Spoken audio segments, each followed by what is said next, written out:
Whenever Peter is writing any letter, go and read it. He always assumes that all his writers have a Jewish background. So he always makes references to the Old Testament. But when you pick up Paul's writing, you will see that he will hardly make references to the New Testament, to the Old Testament, except in the book of Hebrews, which he wrote to the Hebrews. Are you here? And he will say, Paul will say this, unto me, my assignment was to the Gentiles, and my assignment is to the Jews. Now let me explain what I mean. Let me tell you the truth. Some of us, and I'm going to be as frank as I can with you, and if you can't hear what I'm saying, it will only take God that will make you hear it. I am called. I have a dual calling. I am called to the world, and I'm called into ministry. Not all ministers are like that.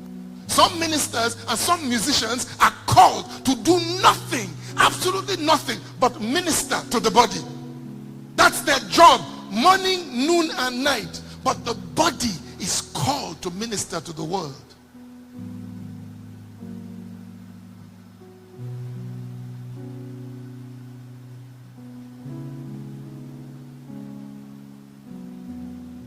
Some of you have walked into our meetings where you see Muslims with hijab coming for our programs. That's how you know that I don't have a barrier when it comes to, but most of you, this is not your calling. This pulpit is not your calling. And it will never be your calling. You say why? Because you will reach more people in the world than I can reach on this pulpit. But it requires sacrifice.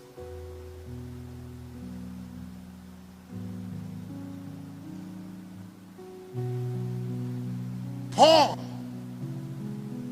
I was telling them during the 3-day fast.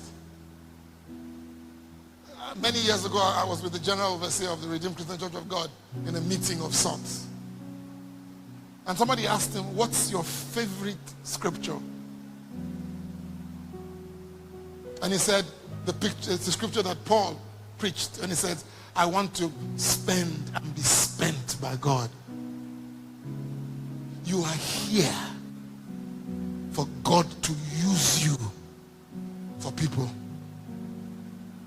We have so sat down in a place where we want to use God for ourselves. And look at how far it has brought us.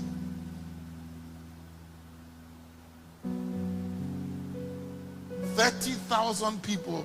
And now I was telling, the 3-day fast was a revelation to me. God began to remind me of the woman who went and anointed Jesus' feet with oil. He began to remind me about the woman who went to Jesus and washed his feet with her tears and washed and cleaned it with her hair. And when they were criticizing him for that expensive perfume that was broken, Jesus said, everywhere the gospel is preached, this woman's name will be mentioned. And I thought to myself, what she did is seemingly insignificant, but she made a sacrifice to anoint Jesus. Some of us are called to anoint Jesus. But the rest of us, God has an assignment for you in the world. And when I say this to Christians, they always think, Mr. Irabor, that I'm talking about sacrifice. They think I'm talking about you giving offering, setting up a free clinic and be paying out of your pocket. No. The poor have products and services that are not getting to them, for which you can earn money for. The poor have needs. The people out there for whom, listen to me, there are people who are importing stuff. Listen to me. One of our boys, Femi is in the house. Is he around? Femi will tell you that the drug that they bring in from America, from Bill Gates Foundation, comes in at about how much? 50 naira? 5 naira. How much did they sell it in the market? 450. The drug comes into the country at 5 naira. And Nigerians hype up the price and sell it for 450. You could be the one who buys it at 5 naira and sells it at 6 naira and let people be blessed.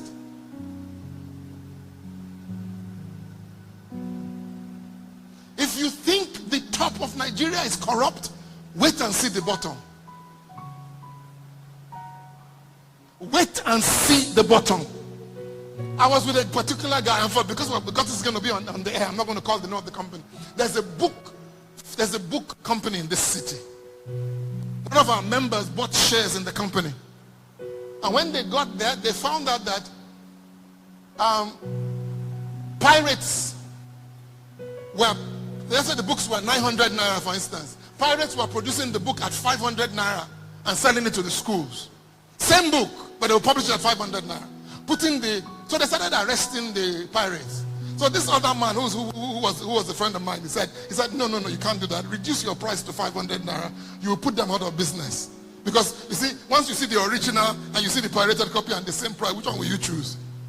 Am I making sense? He says, after you've put them out of business, start to raise your prices to 600, 700. Am I making sense? Until they will never be able to come back into the market. Many they want to come back to the market, reduce your price. Am I making sense? You beat them with commerce.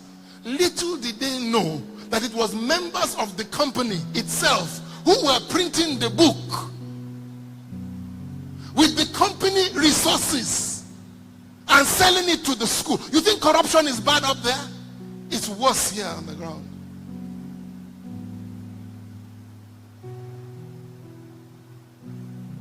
I know you're going to say, how do I survive?